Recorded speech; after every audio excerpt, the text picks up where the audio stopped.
Voila! Balanced contemplation number 4. Again on resilience, but a little bit deeper.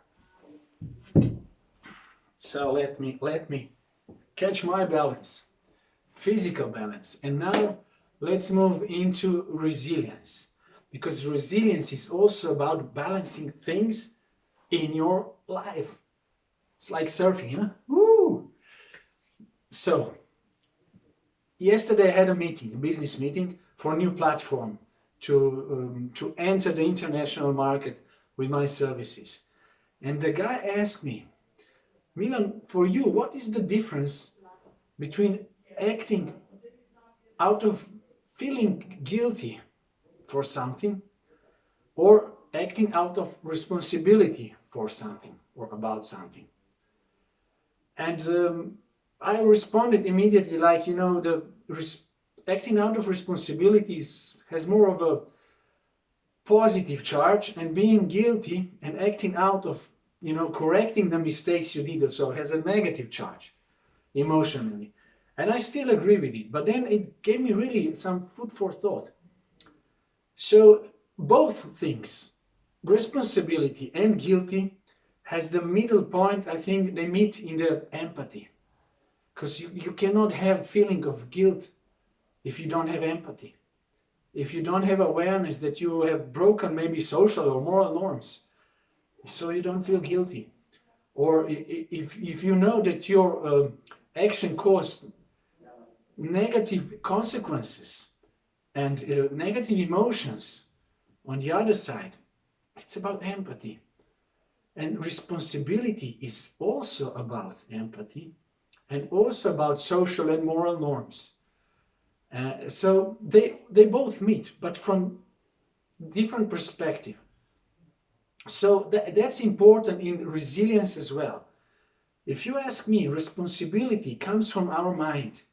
So we know the setting, and we kind of imagine what is our role in it. If we are integrated, we want to belong to some community and so on. We know what our role is and what our responsibilities are. This is value-based. So responsibility comes from our mind. And to act upon responsibility, it's enough if we are mindful and we know what to do. But if we act from the feeling of guilt, I think it's more of a emotionally charged. So responsibility for me is value-based. But feeling of guilt is emotionally based action. And they're both okay. So if I act out of feeling of guilt, then it's here. It's not in my mind, but it's here. It's in my guts. So I need to correct my mistakes. Otherwise, I'm not good enough. If I did a mistake, I need to correct it. There's a time for payoff. Yeah? Or to repair the damage and so on.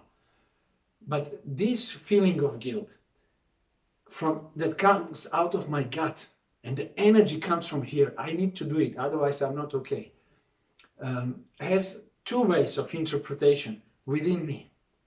If I know that this was my responsibility, and guilty feeling is based on breaking my own values or the values of the community, then it's okay with me.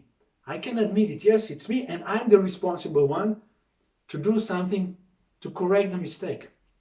Or if I cross the barriers of social or moral norms, I did it. I'm sorry. And then you respond. Yes? But if you have a weak self-esteem, a weak ground, then you do it, you're trying to correct or apologize for your own actions because you want to belong in the community, in the social settings, whether it is a family or a company or whatever. So it's actually not because of the values that you are co-creating the environment, but it is because of the weak self-esteem, and you are doing it out of this basic need to belong. So that means that you are losing your authenticity. So you are pleasing others to do it because you want to be there with them. And that's a bit of a difference. So is it really the feeling of guilt that comes from my heart, and I'm heartbroken, so I disappointed myself, so let's respond to it. I'll do better next time. So this is the learning point. It's personal growth material. Or it's the one that comes from the low self-esteem. So, yeah, okay, I'll do this and I'll do even more just to please you. Will you finally accept me? And that's not being responsible. Not responsible to yourself. That means losing yourself.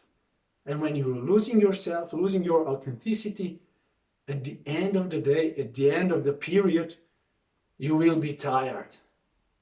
And when you're tired, you don't have strength to move on in your life. You cannot oppose the stress and so on. So your resiliency goes down. You sink towards the depression at the bottom.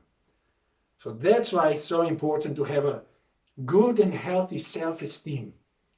And self-esteem, playing with words, steam, yeah, it's vapor, it's the spirit. So are you inspired? And how you are inspired? And how do you inspire yourself? Again, you need to accept your heartful journey. So you're inspired with a good self-esteem that what you do is who you also are. And you take it. Even if you fail sometimes. Even if you cross social norms, moral norms sometimes. That's who I am. And I'm growing with it. Okay, so that was a little bit from the around the corner about resiliency. Take care. See you next time.